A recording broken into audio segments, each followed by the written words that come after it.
Вячеслав Коноваев, Сергей Симаков. У меня регламент. Первый вопрос игроку. Горчу. Да, здравствуйте, Вячеслав, Горчанов, Спортэкспресс. На этой неделе, извините, два очень тяжелых матча, Лион и Спартак.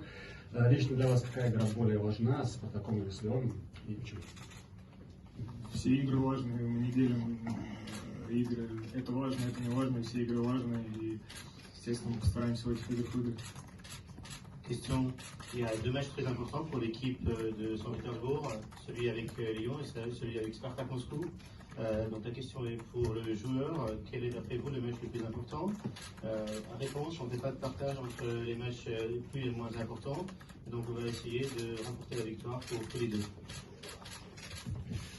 Вячеслав не сыграет Мемфис Депай. В первом матче он играл лично против вас, в том числе забил Зениту. Насколько Зениту будет легче в данном случае без Депая? Может, кого-то еще из Леона выделите?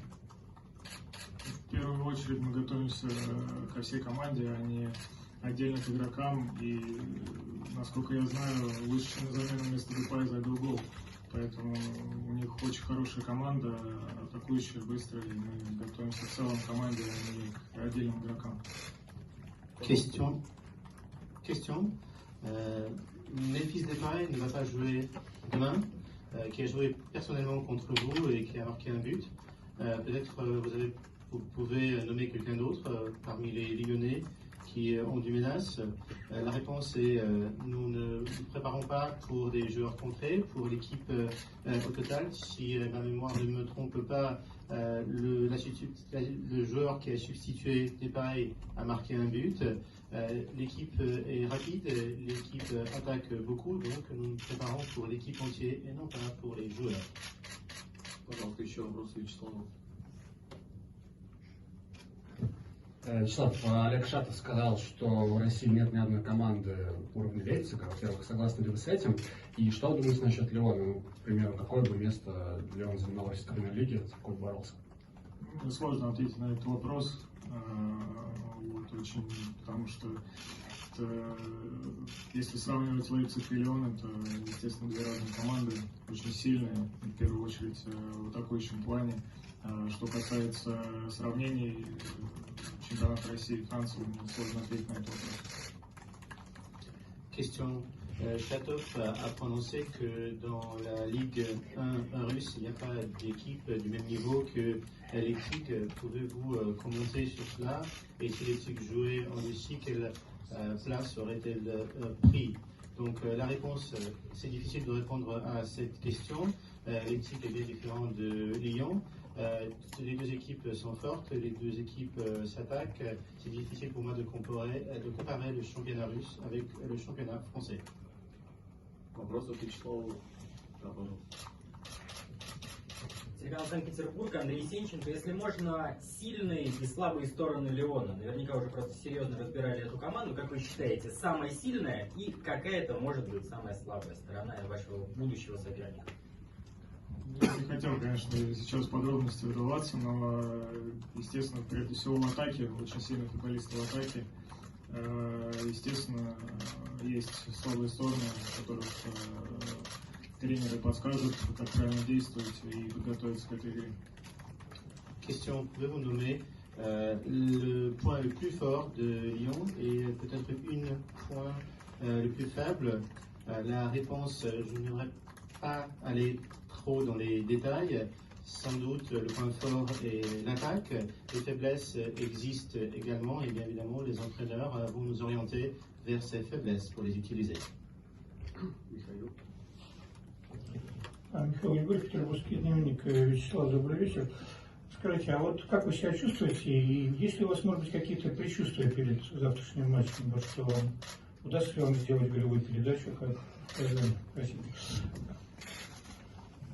Даже не знаю, что ответить. Чувствую себя хорошо, готов на 100%. Вот, надеюсь, получится команде сделать положительный результат. Question, comment vous sentez-vous? Peut-être vous avez quelques prévisions pour le match de demain. Réponse, je me sens à 100% prêt et pas de prévision. L'équipe, on fera mieux pour que l'équipe remporte le match de demain. Все, Слав, спасибо. Спасибо. Коллеги, ваш вопрос главному тренеру Горчину. Здравствуйте, Сергей Богданович. 2 месяца назад вам противостоял другой тренер Лиона, сейчас Руди Гарсия. На ваш взгляд, как за это время изменился Лион? Сейчас, за исключением поражения в Марселе, абсолютно по игре остальные матчи хорошо играет Лион. Из перестроений, которые есть, больше предпочитают играть 2 опорных полузащитника. Состав на данный момент остался прежним, поэтому за исключением некоторых деталей больше стараются контролировать мяч, более агрессивно играть после потери мяча. Перестроение 2 опорных — это, наверное, те изменения, которые сейчас бросаются в глаза. Question. Il y a 2 mois, un autre coach a entraîné Lyon. Maintenant, l'équipe est menée par Rudy Garcia. Comment est-ce que l'équipe avait changé? Et la réponse, à l'exception de la défaite à Marseille, l'équipe joue avec 2 milieux de base. L'effectif a resté plus ou moins le même. Ils essayent de contrôler beaucoup le ballon et ils essayent d'être très agressifs une fois le ballon perdu. Voilà, sinon l'équipe reste plus ou moins le même. Макар Александр, спорт день за днем. Рубин удалось обыграть в Казани, но все равно был отрезок, когда «Зенит» в принципе мог лишиться своего из этого имеющегося преимущества. Какие выводы сделали и что нужно сделать в матче с Лионом, чтобы, скажем так, более-менее стабильно провести все 90 минут? Мне кажется, практически не бывает матчей, где одна команда доминировала бы на протяжении 90 минут. Это нормально. Нужно было раньше забивать, моменты у нас явно нехорошие были, поэтому проблем абсолютно никаких нет. Всем сложно играть, уровень соперников, тем более выездных матчей, достаточно высокий, поэтому нужно играть, сохранять концентрацию с первой до последней минуты. Не нужно забывать о соперниках, которые тоже хотят играть в футбол и выиграть. Проблем абсолютно никаких. La question, vous avez pu remporter la victoire contre Rubin de Casagne. Malgré ce fait, il y avait un moment pendant le match quand Zenit pouvait perdre cette avancée.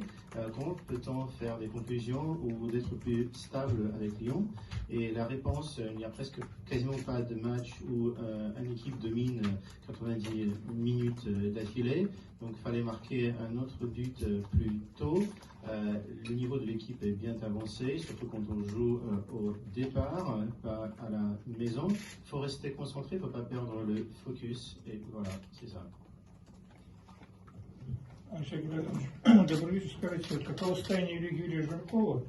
Сможет ли он сыграть завтра? Вот в первой игре с Лионом он был одним из лучших. Спасибо. Ну, что касается Юрия Жиркова, да, он приехал с травмой после сборной, и сегодня после тренировки мы приняли решение Жиркова, еще на 2 игрока, у которых есть небольшие проблемы, и насколько они серьезные, уже после тренировочного занятия сегодня мы приняли решение и по Юрию в том числе. Конечно, жаль, что он пропустил достаточно много, и сейчас, конечно, не находится в оптимальной кондиции. Question, quel est l'état de Yuri Jelkov? Il était un des meilleurs pendant le match, le premier match avec Lyon. Est-ce qu'il sera capable de participer dans le match de demain? Et la réponse, oui, nous avons une question par rapport à Jelkov et encore 2 coéquipiers. Aujourd'hui, ce soir plutôt, après l'entraînement, la décision sera prise pour ces 3 joueurs. Сергей Иванович, при вас «Зенит» трижды встречался со «Спартаком» и в матче перед «Спартаком» всегда проигрывал. Вот на ваш взгляд, что это? Просто перенастроенный «Спартак» какой-то или это совпадение? И в том числе, как не допустить такого сейчас? Я думаю, сейчас абсолютно у всех тренерского штаба игроков мысли на завтрашний матч. Никто абсолютно не думает о том, что будет следующий, какой будет следующий матч, с кем мы будем, как мы будем играть. Это абсолютно на данный момент нас не интересует. Question avant Spartak Moscou, Zénith avait perdu 3 fois en fait, et vu qu'on joue avant Spartak, c'était une coïncidence, et comment on peut éviter cela? Et la réponse, le staff et les joueurs sont concentrés sur le match de demain. On ne va pas penser au match suivant où on joue, avec qui on joue. Donc c'est ça la réponse. И будет еще вопрос? Вопросов нет. Да, пожалуйста. Вопрос о нашумевшей теме, которая вот сегодня и вчера уже затрагивалась, о возможном том, что сборная России не сможет выступить на международных турнирах или, может быть, выступит не под именем сборной России, а как-то иначе будет называться. Вот как вы реагируете на эти новости? Шокированы ли вы? Мне абсолютно нет времени, чтобы вникать в суть проблемы, суть решения, которое будет, поэтому я занимаюсь своей работой, нет времени абсолютно. Нет, много времени где-то. Question, un sujet qui est très débattu actuellement. Il y a un risque que l'équipe nationale russe ne pourra pas participer dans des tournois internationaux ou bien ne pourrait pas utiliser le pavillon russe. Quelle est votre réaction? Est-ce que vous êtes choqué? Et la réponse, j'ai pas de temps pour mieux savoir ni le problème ni la réponse. J'ai beaucoup de choses à faire en ce qui concerne mon métier à moi. Телеканал Санкт-Петербург, Андрей Сенченко. Очевидно, что в предстоящем матче «Зениту» предстоит играть на победу. По вашему мнению, это проще или сложнее, когда отступать уже некуда и когда, условно говоря, ничья не слишком устроит команду? Я думаю, в каждом матче игроки и тренерский штаб настраиваются только на победу. Что касается понимания, что нас устроит только победа, я думаю, это ситуация диктуется местом в нашем турнире таблицы, отставанием от Лиона. Мы это прекрасно понимаем. Но повторюсь, что в любую игру, которую мы играем, мы хотим выигрывать, иногда получается, но нет, поэтому разница особая. La question, Zénith a besoin d'une victoire demain. Est-ce que c'est plus compliqué ou plus facile de jouer quand un match nul ou la défaite ne sont pas des options? Disons que le match nul, c'est pas vraiment la plus belle option pour Zénith. Et la réponse et les joueurs et toute l'équipe d'entraînement sont focalisés toujours sur la victoire.